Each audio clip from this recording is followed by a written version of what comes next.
an original. From Story Studio Network.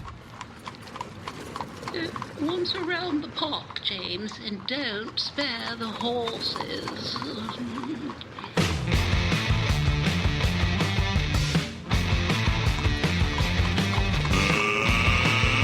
get ready to rumble! It's showtime. Indeed it is. Here we go. It's the 17th day of May 2024, heading for the long holiday weekend that unofficially kicks off summer in this part of the world. And that, of course, it's Victoria Day weekend, and we are at Queen's Park, and it is the On the Ledge is the podcast, your Ontario Politics podcast. And we're going to post a screenshot of the mugs here in the show. Keith Leslie's here, John Wright, and I've got my Ontario Highway 1 ball cap on I got from Young's Point in the Kawarthas, and I'm wearing the original Ugly shirt because way back when, Friday was Ugly Shirt Friday. So, and we always started on the long weekend in May, and we wrap it up the long weekend of Labor Day. Last year I extended it because we were on vacation in Europe. So, but for those of you, just a warning, the Ugly Shirts are back. For me, anyway. I got, Keith and John are suitably attired, and, they're all ready. Your wife must have been thrilled you took that shirt to Europe. Oh, yeah. Oh, she was. Well, she was. You can't imagine how thrilled she was when I bought it. And my son and I, my son was like 6 at the time. We both bought one, and she was off shopping in the mall. We found this spot that sold these epic ugly shirts. Anyway. But I mean, honestly, you call it ugly. Some might call it art. I mean, it's just to describe it. It's an orange Hawaiian shirt, okay, yeah, with black palm trees and things. And so again, you call it ugly. Other people art. Maybe it's just a reflection of your personality. It could be. It may well be. I dress for radio anyway, so that's always good. Before we get into this, a shout out to our friend and colleague David Ryder, the bureau chief at City Hall here in Toronto. Saw today he is moving on from his role as the bureau chief, but he's still at the Star. He'll become the senior political reporter for the GTA, which, again, there's plenty going on in the GTA. That's pretty much the focus of almost any political discussion in this country. Certainly is the 416 and the 905, so you've got to take all that into account. But Keith, you'll know as well as anybody, he was 14-plus years in that role. Over my career, I was, a news director at a couple of different places over 20 years. You will probably sympathize as well as anybody else, having spent the time you did at Queen's Park and at BN. That seems like a sentence to me when I reflect back. Eventually, it does kind of look like that. But when you have a job and you love it, and I had done 2 stints at Queen's Park. I did a normal for a reporter, 3 to 4 year stint in the 80s, and then in 1999 I went back and did an 18-year stint. Because it was deemed best that I work best from the newsroom when I'm in another place, and that was Queen's Park. And it worked out well for all of us. I love reporting. And it really was, to me, it's a dream. It was the ultimate political job in Canada, yep, because I don't want to live in Ottawa. And Queen's Park, it's also the Ontario legislature, the provincial legislatures. There's such pocketbook issues. They're right where they hit you.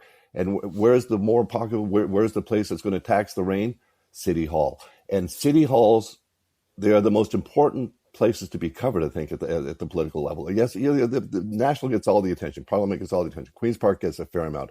The municipal level, first of all, I did municipal reporting in Hamilton, Cambridge, Kitchener-Waterloo, Kingston, before I got to Toronto. It was this. Well, most of those places don't have municipal reporters now. Maybe a part-time one from the newspaper. The broadcasters have nothing. No, they don't stay at City Hall all day long. That type of experience, that type of knowledge, for him to stay, I understand completely why he hung in there for 14 years, because your knowledge, you get to really understand and know the place. He broke, and his team broke some really important big stories at the Hall, for sure, right? Well, and you know the players, because the political players change. You're there longer than they are. All of a sudden, you know more than they do. Yeah. Not everything, of course. They certainly know other things than you, but your knowledge is so important. And so you can trade that knowledge for other knowledge. And it really works. So it makes you a very effective bureau chief. It's going to be tough shoes to fill after 14 years at City Hall. But I'm so pleased to see that the Star, at least, and the Globe, they remain committed to staffing the municipal level, because it is critically important. Well, it makes me think, John, when Royce and James left City Hall in Toronto, I kind of had to say, oh, man, what are they going to do? Well, David's there, and so that it worked out really well. But he noted in his announcement it was the 24/7 on call, and that triggered me right away, being a recovering news director. So I remember those days when sitting at the Sunday dinner table, and the kids would have sort of this informal poll: how long will it be before Dad gets called away from dinner and has to go and do something? So for all of the grief that the folks who are running newsrooms and running bureaus take, man, it's a tough row to hoe, especially in a job like David had. Well, let me commiserate with you for a moment, because Jennifer and I have been married 25 years, which means we've been together maybe 27 or 28. And her grandfather inherited the Eganville Leader in the Ottawa Valley. It's one of the last independent newspapers anywhere. It's a broadsheet. It comes out once a week, and they publish it out of Eganville. And at the time when it was started back in the 1800s, there were 6 newspapers, and now there's 1. And that is on the verge of going, because no one in the family wants to do it. And also trying to finance it is kind of tough. But nonetheless, it's a bit of a lifeline for everybody. So when I first arrived, what I remember the most distinctly was the police scanner in the kitchen. So you would have the police scanner on, and you would have her dad, Ron, his brother, Gerald, who's still there, does the editorial side, and Ron would do the photography, some of the reporting, and the advertising. They just split it up that way. So you'd be there, and it would be Christmas Eve, and it would be a hell of a storm in the Ottawa Valley, and you'd be watching TV, and then you'd see, Ronnie's his name, Ron Tracy, then you'd see his head kind of cocked towards the kitchen. None of us were really listening to anything, and he'd just cock it towards the kitchen, and he'd get up, and he'd start to put his coat on, he'd pick up that big camera bag that he always had, and it's kind of like, and then Jen would say, "I'm going with you, Dad," and there would be some fire in a blizzard, like 5 miles away. And they would go out in the middle of the night, and they would do the stuff, and they would get back at 3 o'clock in the morning. But there they had it. And I think, we take it for granted.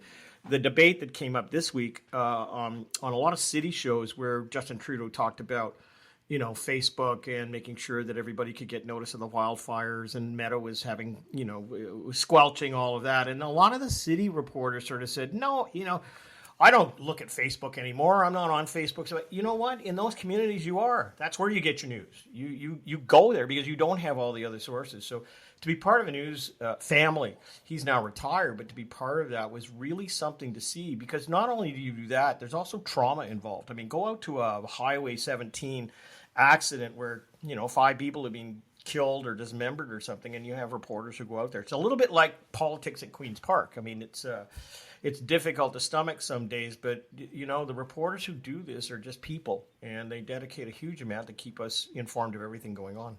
Yeah, and it was funny you talk about the fires out west and Facebook. I noted, not to get down a rabbit hole, but the fires blew out the 911 service in, I think, Northwest Territories. And the advice from the RCMP was either check Facebook or come to the station in person. Yeah, right. How do I call for an ambulance on Facebook, right? It was insane. So, the local news actually matters. I remember when I was the news director at RB, it was the time, it was probably 09-ish, and that summer we had some wicked fires out west, certainly through the interior, to the point where it's not that we didn't have a newsroom in Kelowna. It's just that we were on tape on the weekend, and it became such an issue to warn people what was going on that the must have been the RCMP, had to actually break into the radio station so that they could go on the air and tell people, this is what's going on, you need to get out of the area. Well, fast forward 15 years, Keith, and there just isn't that voice out there. So while the fires are a threat, there's no doubt about it. That lack of local immediacy, particularly in radio, is a danger when we look at what's going on. Oh, and we saw no better example or more horrific example in the mass shooting in Nova Scotia in 2020. Exactly. 2020. Yep.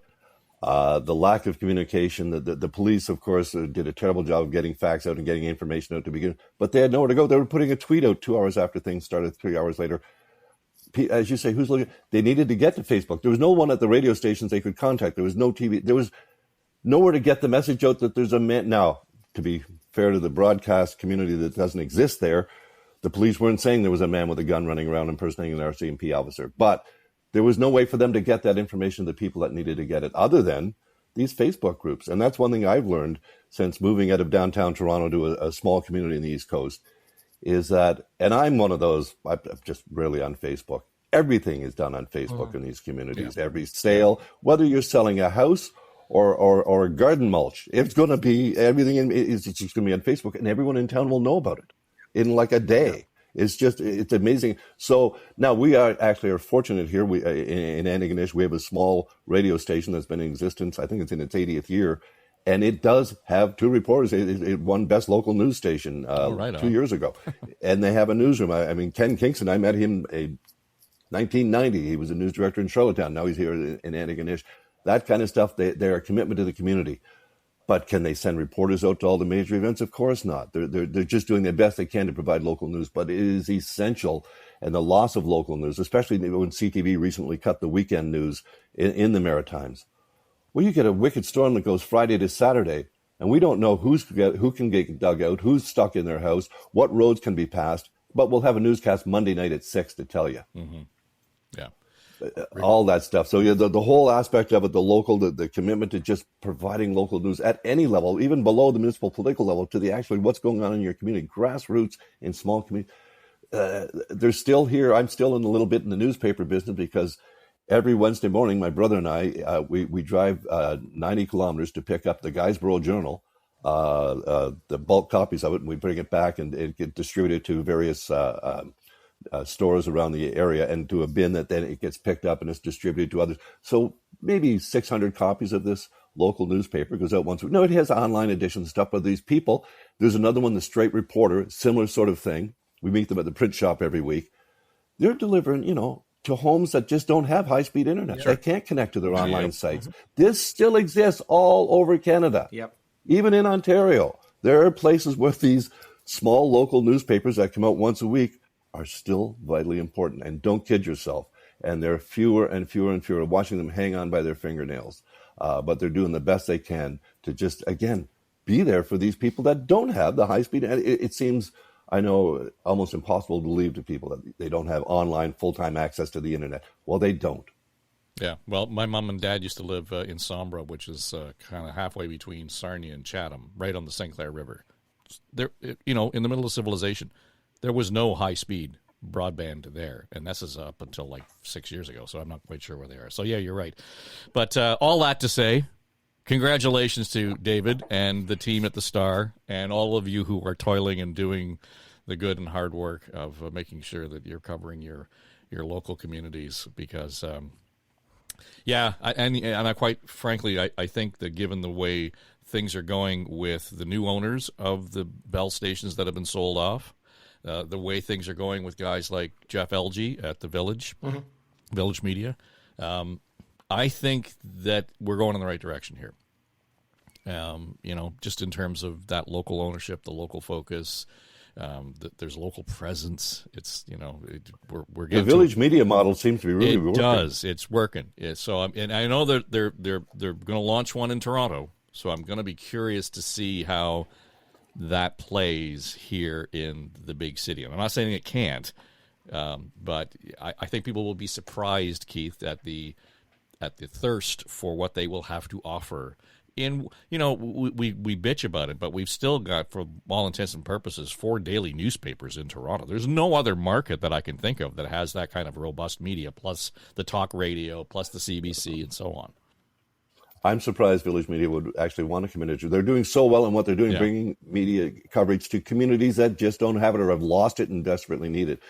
Why would they want? I don't know the business model. I'm not clear at all why they would want to come into the Toronto market, which is already well served.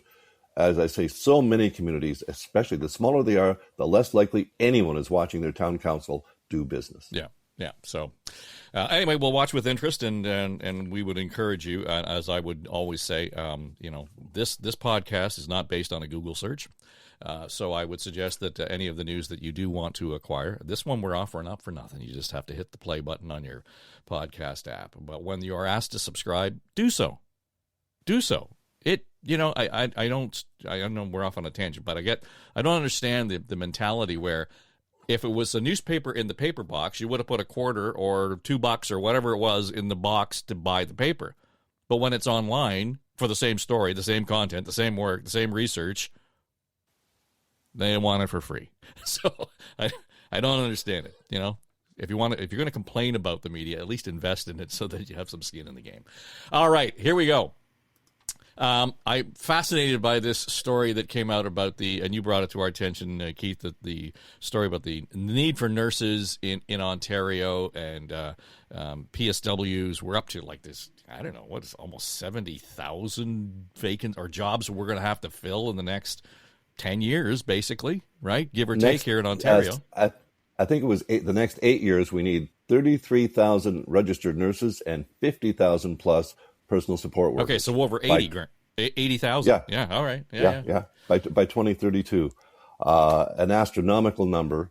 When we already know we're in a healthcare staffing crisis, there's just not enough, and these private clinics are being taken up, pulling more away. And just as a footnote, we were commenting last week or 2 weeks ago that the health minister saying, we don't have a problem with recruiting doctors or healthcare workers. There's no problem here to see. So that's the context for this story. Well, now every time something like this comes up, the government simply responds with, well, we've hired tens of thousands of nurses and doctors. We've cleared the way. We're bringing in more international. Yes, they are taking action. That's good. But here's the reality of what you actually are going to need.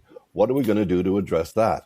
And which is, we could debate this for hours. I don't think there's any doubt in anyone's mind that we're going to need, and John's pointed out before about the aging demographics, we're definitely going to need more RNs, more personal support workers, more healthcare workers at all levels of the field. The interesting thing of this story is that the Ministry of Health fought really hard to keep these numbers private. They fought Global News. They went to court. They refused to give Global News these numbers. They had tried to get them under Freedom of Information. The same Freedom of Information office at the Ministry of Health gave the numbers to the Canadian press when they asked for them. Same office that denied one, an FOI request, denied Global News, that just gave it to CP. Well, because nobody likes Colin D'Mello. That's the problem, right? Well, yes. I quite like Colin. I'm just saying it's absolutely to show that an FOI system, which, the experts in FOI like Dean Beebe, they've said for years the system is broken. Here's just an example of there are no real, talk about being done on a whim. It could have been because someone is sick of Colin D'Mello's newscast. I'm not giving it to that guy. I'm not giving it to them. Well, Canadian press, they're the nice people. We'll give it to you. It could have, if it was that's disgusting. But what it does show is that the system is clearly beyond broken. I mean, it's just, anyone can just make an arbitrary decision based on what? These very same facts were requested by the Canadian press and Global News. Now, I used to work for the Canadian press, so I'm glad to see they got it. But Global News, there was no right to turn them down. What does that say? And it's not just the media that use Freedom of Information requests. There are whole areas of researchers, educators, scientists. If they can just arbitrarily deny things, what is the point of having the system? It really needs to be overhauled and just made somehow way more transparent. The thing is, John, that when you saw the documents that Global got, they actually got the documents they requested. They just didn't get the numbers. Everything was redacted in it. So, and you think of all of the effort that goes into and the reviews and the amount of time and money spent. We just spent all this time talking about how important local reporting is and having boots on the ground. This stands in the face of it overwhelmingly. But to make it so arbitrary, and somehow the excuse was, well, we'll have some kind of economic, detrimental effect or something. What kind of a problem does it solve to hide those numbers from the media? Well, one is process, which is the FOI, which clearly nowadays, whether you're in federal government or in provincial government, I mean, I don't know what else you call it except stonewalling, and it just doesn't happen. But the substance of it is also concerning. Because yes, I've talked about the demographic sweep over the last many years and banging a gong out there, and putting some of these things on the table is not a bad thing. And it's not necessarily a provincial issue. It may be that we're short, but those are people who are immigrants. They have to come from somewhere. There are some fast-tracked elements now that a friend of mine, Sue Graham Nutter, who is in charge of the Rakai Center, a large care home during the pandemic, was able to have the minister federally put in some things so that you could get specialized workers in healthcare into this country quicker. So there's screened. But on the other hand, I mean, the federal government, basically opened the door for lots of students to come in, but didn't control which kind would be going and how many would be going where. I mean, this is a screening issue that says we need PSWs. We need them from certain areas. This is something that has to ramp up, and the federal government itself has to look after that. So you can scream all you want at Doug Ford, but if you really want to tackle a lot of this, you have to have the federal government involved and focused on this. The second thing is, once they get here, if you're going to have training, where are they going to go? And we know that places like Conestoga College, because it's been revealed, we're just chugging out like a puppy mill all these students and keeping the money. They had $300 million in their bank account and they were sitting on it. It's kind of like, what are you doing?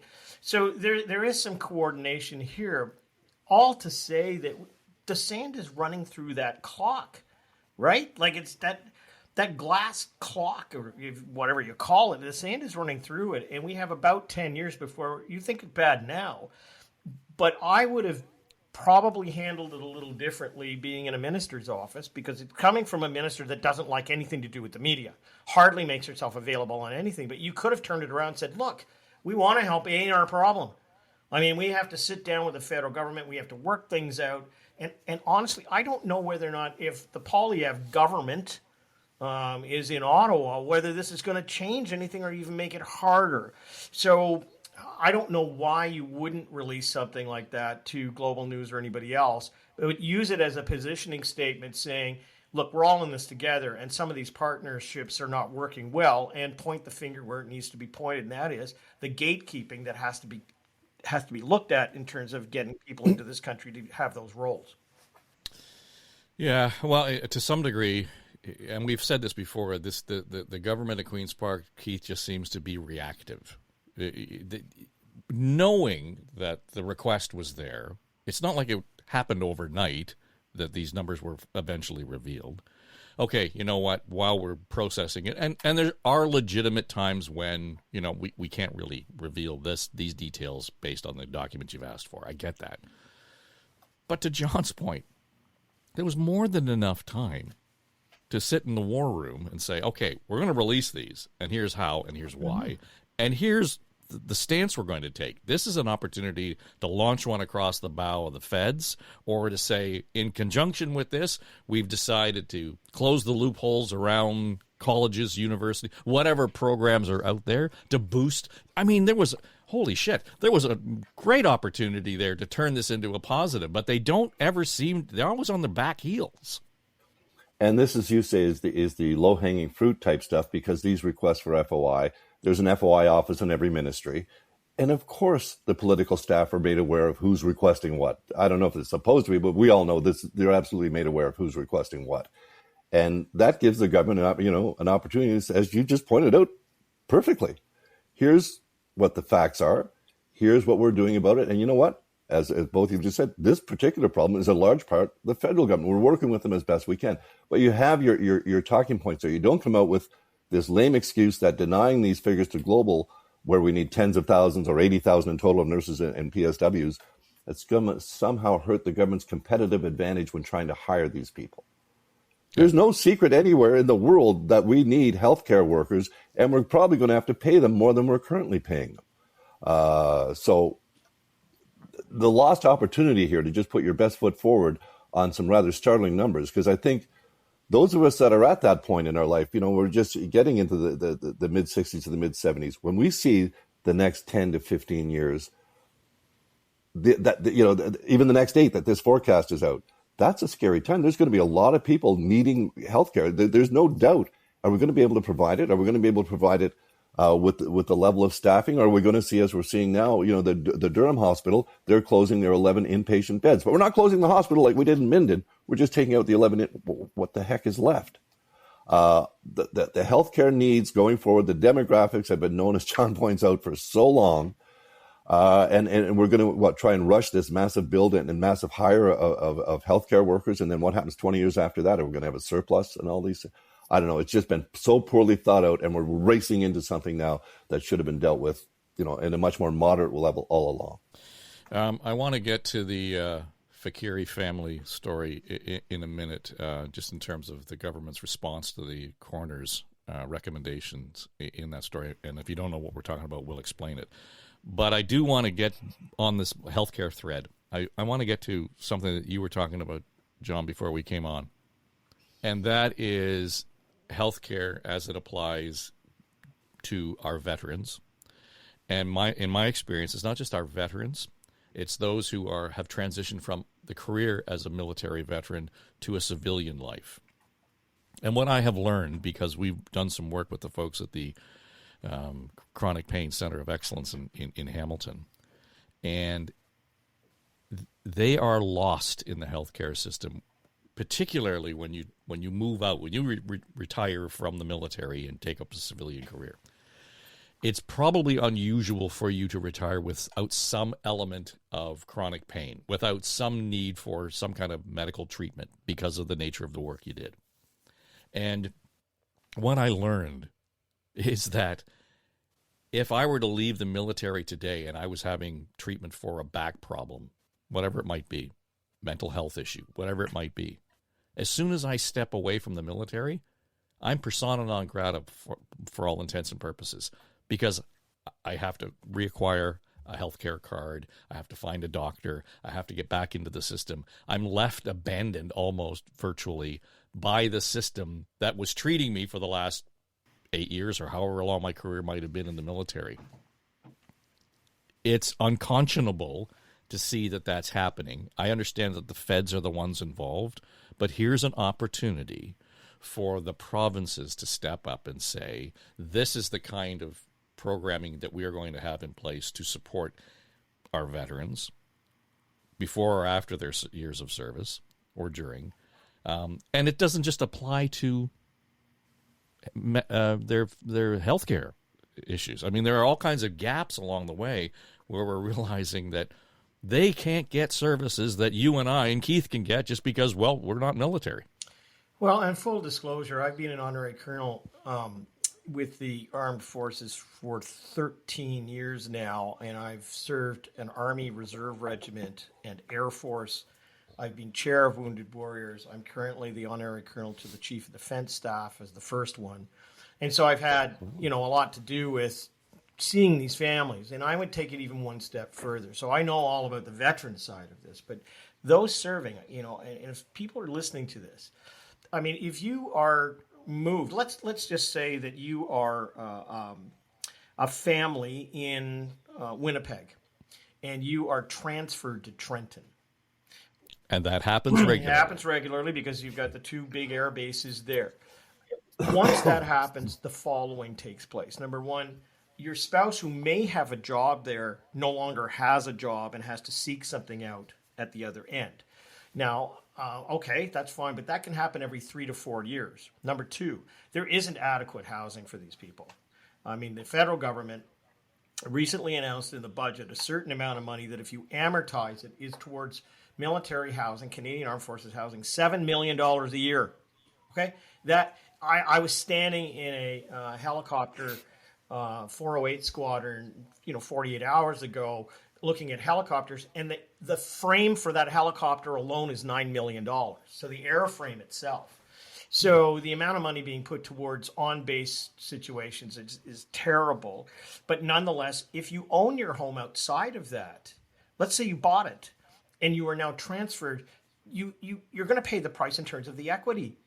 I mean, you got to sell your house in Winnipeg, and it's a down market right now, and then you got to move to Ontario, which is far more, and there's no top up on that.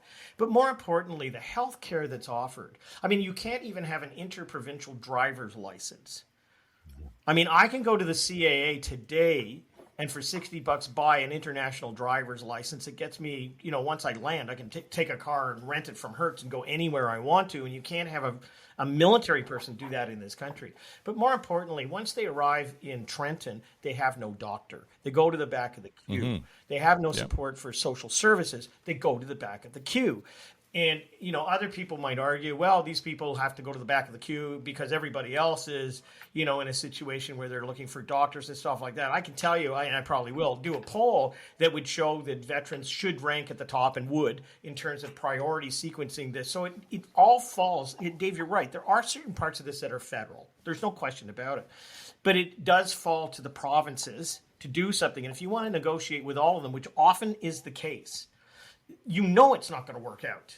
So if Doug Ford's listening, we can put a shovel in the ground and make a difference. I mean, there are families who are struggling deeply who at the same time are offering up the ultimate sacrifice. And you're talking to a guy right now who started out working with a great organization called Canada Company, who put together the money, and I still am working with them, to make sure that the children of those who were killed in Bosnia and Afghanistan, and by their own hand, all have university and board paid for the rest of their days. So after 18 years, we're actually graduating doctors. Figure that.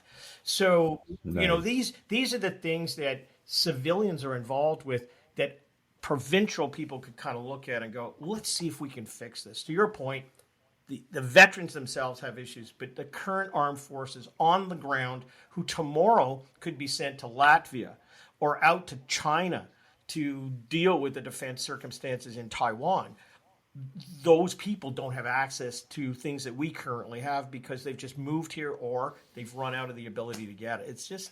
It makes me so upset when I go to these conferences or to these things and see these people who are in uniform, and they are the best. And we all, let me leave it at this. We say two phrases in our lives that I think are so oversaid and underestimated. That is, our thoughts and prayers are with you, which is a Twitter handle.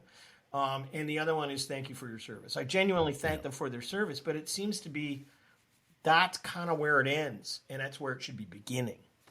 Yeah, it's just bumper sticker bullshit. I mean, when you get down to it. And the other part of this, Keith, is, and again, my own experience with talking to some of the veterans and those who are serving currently,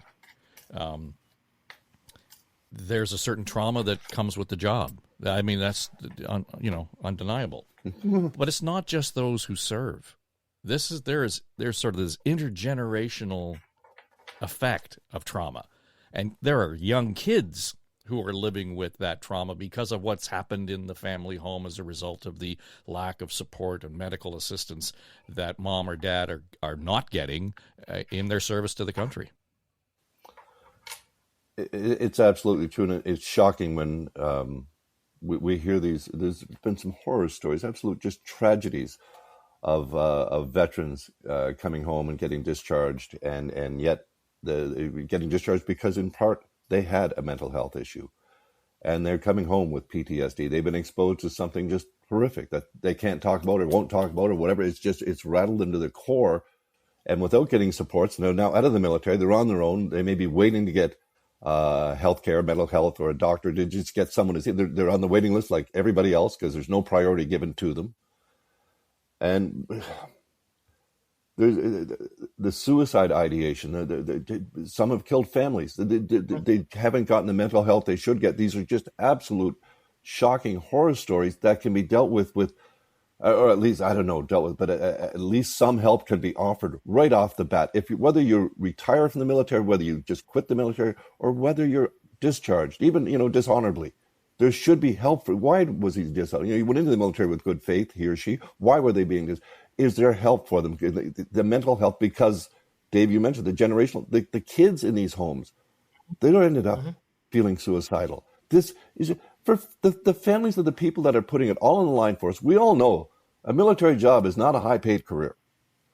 I mean, you and your family are suffering. Like you're just barely scraping it to get by. We've all seen the prices at the grocery stores, and as John pointed out, and when you move, the spouse is going to lose their job, and then they may have a time getting another one. And how many military families have we heard about at the food banks?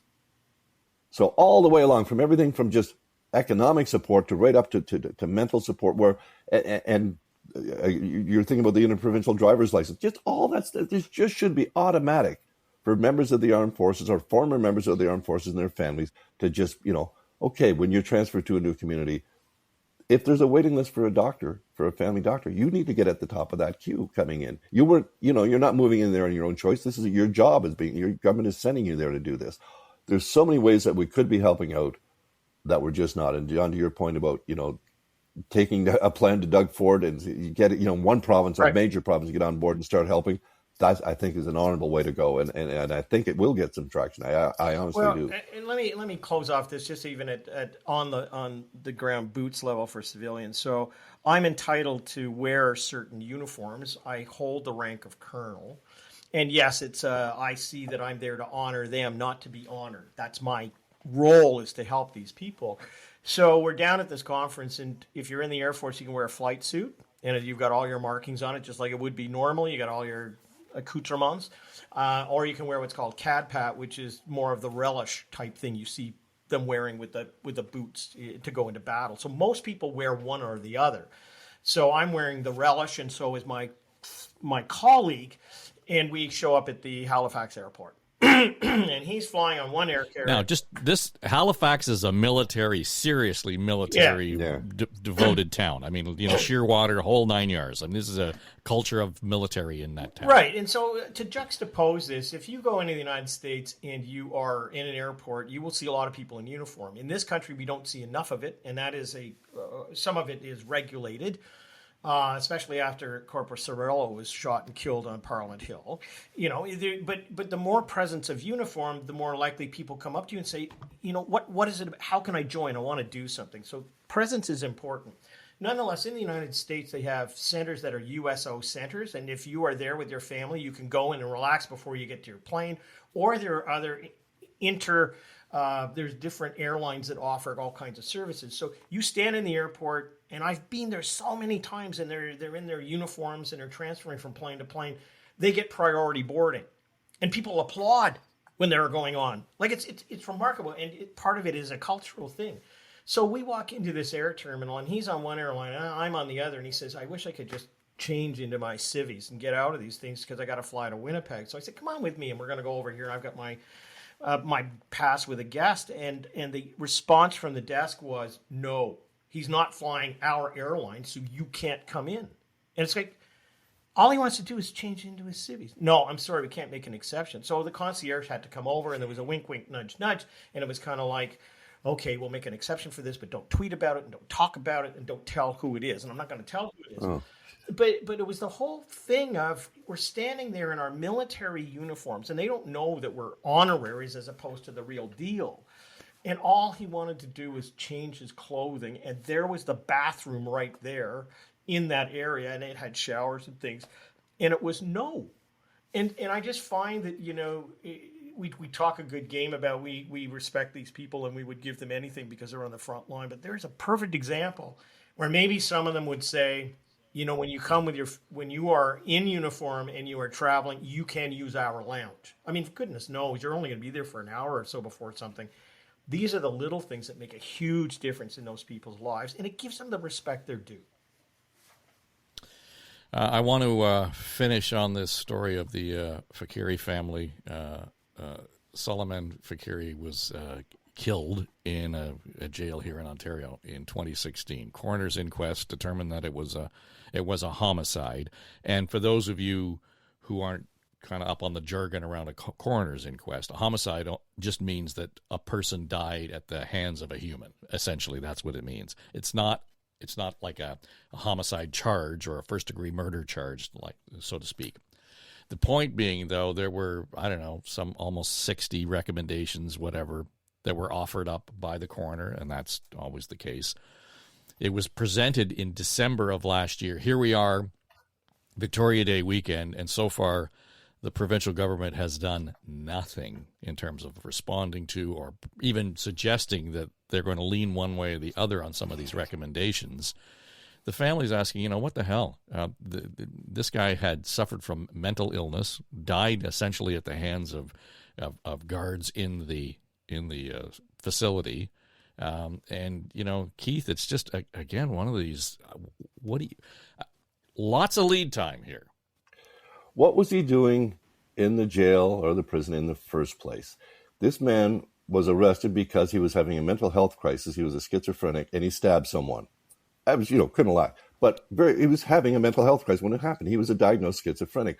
So he gets sent to jail as opposed to an institution where he's going to get some care, because there's no mental health care in the jail whatsoever. Then the guards start reporting. He's getting worse. We're seeing the mental deterioration of this inmate, this prisoner. He's getting worse and worse. Nothing is done. And then all of a sudden, he's being transferred, I think, from the shower back to his cell by, I think it was 4 guards. He has another episode, and he's basically beaten to death. And ruled homicide by the coroner. These guards should never have been put in this position. This man should not have been in their care. And they kept pointing it out, and nothing was done. To your point, Dave, about this report came out in December from the coroner, the government has not only done nothing, they didn't even. The very simple, easiest thing they could have done was, one of the recommendations was, please just admit this was someone who should have been in a mental health situation, not in a jail. Mental health guards are not in a position to deal with mental health crises. Nothing on that.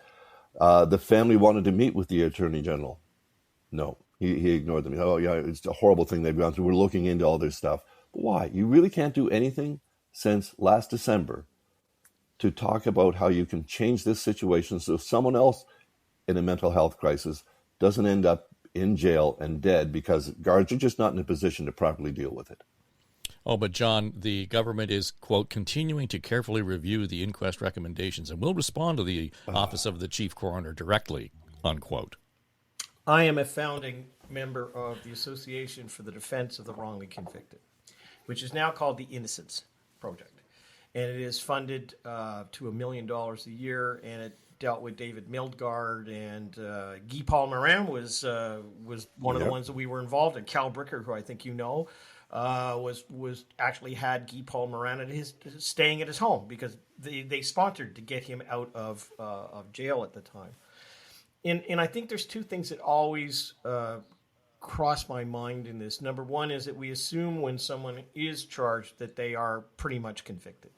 So, you end up having people who are in, jail who may not necessarily deserve to be there, but especially in the case of the mentally ill people, because once you arrive, the medication is not given to you. Like it is withdrawn. So, of course, he's going to deteriorate. But there's another basic thing here, and I know the police probably say, well, we can't comment on it because the coroner's only issued this. But 8 years ago, someone lost their life to 4 guards who have, a video of them taking him to the shower, but then suddenly shuts off. And at the end of that, the camera goes back on again, and we have a dead person. It now has been judged to be a homicide. So the question is, again, you have the presumption of innocence, even though there may be material things of a stabbing. You can get diversion programs for mental health. There is a mental health court. It can actually offer diversion programs and where you can send people, but you don't have enough judges. You don't have proper facilities. We've known about this for years and years and years. Again, I got involved with Reuben Carter and that whole group back in 1992. That's a long time ago, and we still have these issues. So the mere fact that the government could not say, you're right, because the number one recommendation was to simply acknowledge that people with mental health problems should not be kept in incarcerated circumstances and that, are needed to be in a different environment. That doesn't seem so hard to say. I guess you could even say, look, we have a huge percentage of people who are mentally ill, and we have to work on a solution and get to it. But to simply ignore something and not even have, after 8 years, these 4 prison guards not, I'm not going to say, look, charged with something, but there's nothing happened as a result. Can you put yourself in your position that a family member in your own household, schizophrenic diagnosed, maybe off their meds, stabs their next door neighbor, gets arrested, and is killed in prison. And then 8 years later, you're still left now with a report that said, yep, we can confirm that, but nothing has happened or changed. So it could happen to you. It could happen to any of us. And I think it's incumbent upon the government to try and do something about it. But maybe in today's, pointed speaking points, it doesn't work. But these are real human beings. These are people who have lost somebody. And regardless of the circumstances, they were placed in the care of the state. Seems to me the state let them down terribly. John's point about the lack of judges in the mental health court system, the lack of judges in Ontario is turning into a huge crisis. And we've just seen a second man charged with serious sexual offenses have those charges dismissed because it's not getting to court on time. This is insanity. And can you imagine being the victims in these cases and seeing it's not even a technicality that he's being let go. He's being let go because the Crown and the courts or whatever, the government can't get their shit together enough to bring him to trial in time before he's just going to get tossed because we didn't give him a fair trial. Yeah, to be fair, trial. Those are federal appointments, though. Yeah, but right? I mean, that's what we're talking about. Yeah, are they all? Not most of them. Both federal and there's a shortage of judges at both the federal and provincial level. For absolutely, sure. Yes. But to that point, even if it is, let's take the jurisdiction away for a moment. You have someone who has been charged with with an offense, who is incarcerated because of the nature of the crime, and awaits trial. All right, so could have been in jail for 2 years, may not even have a lawyer, and as a result of it, has been denied due process.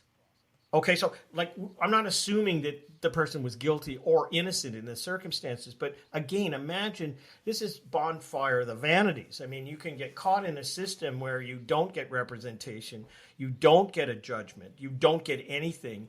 And let's just look at what happened recently in Toronto with the trial that went forward and dismissed the charges against an individual accused of killing a police officer. I mean, honestly, 3 years, lives smashed and broken. And yes, they came their day of judgment, and there's a GoFundMe page that has raised money for them. But these are really serious things. And whether you're a victim or whether you're involved in it from another angle, to Keith's point, I mean, we have serious problems in the judgment operations of the court system. And again, you are dealing with people who may be innocent. They're not all up on weapons charges that are terrible and repeat offenders. I'm all in favor of keeping them at bay. But I mean, you have other people, especially like this, who have done something that's not incredibly egregious, who die, and don't get any treatment whatsoever. I think that's appalling. Two things we didn't get to, but I'm going to put it. I'm going to pin it to the board here for next week, and one will be this: how this all relates to this conversation around decriminalizing narcotics. Yeah. Right. That's one, right. and I think, and I like to think I'm paying attention, but there was one story that kind of slid under the radar a year ago for me. It has come to light this week for me, and I think it prompts the conversation as to whether or not the premier of this province should, in fact, use the notwithstanding clause to answer the results from a court ruling last year. And I don't want to spoil it for you. We'll get into that. I'll be thinking about it all during this long weekend. So thanks for putting that in my head when I could be thinking about other things, David. Happy Victoria Day to you. Get out there, yeah. Well, we're going to spend the weekend with the boys, and there'll be lots of t-ball and fishing and all kinds of stuff. Sounds wonderful. Has to be done. So you guys enjoy the long holiday weekend, and for those of you who would like to have feedback, thanks for the conversation online. We appreciate that. You can find me at Dave Trafford on Twitter, on LinkedIn, Facebook, Instagram, even on Threads. If you've got something to say about On the Ledge, your Ontario Politics podcast for Story Studio Network.